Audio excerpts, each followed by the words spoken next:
Kasunod ng matagumpay na ceremonial launch ng Construction Materials Assistant 2.0 project noong June 24, nagpatuloy ang lingguhang pamamahagi ng Bar Marawi Rehabilitation Program ng mga construction materials sa mga internally displaced person sa Marawi City na apektado ng Marawi Siege.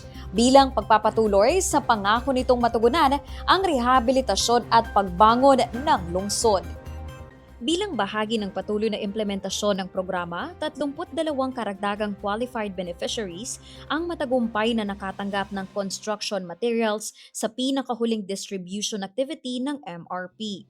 Ang naturang assistance ay naipamahagi base sa napatunayang lawak ng pinsalang natamo ng tahanan ng benepisyaryo upang masiguro na ang bawat isa ay makatatanggap ng angkop na package na naaayon sa kanilang aprobadong kategory.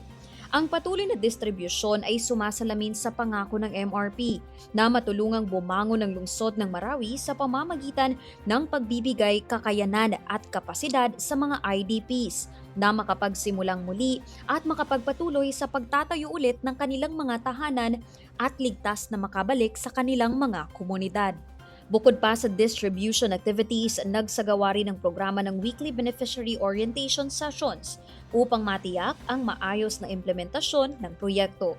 Sa ilalim ng CMA 2.0 project, nasa kabuang 500 qualified beneficiaries ang nakatalagang tatanggap ng construction materials at labor costs subsidy na nagkakahalaga ng 60,000 bilang tugon sa gastos sa labor para sa pagpapagawa ng bahay.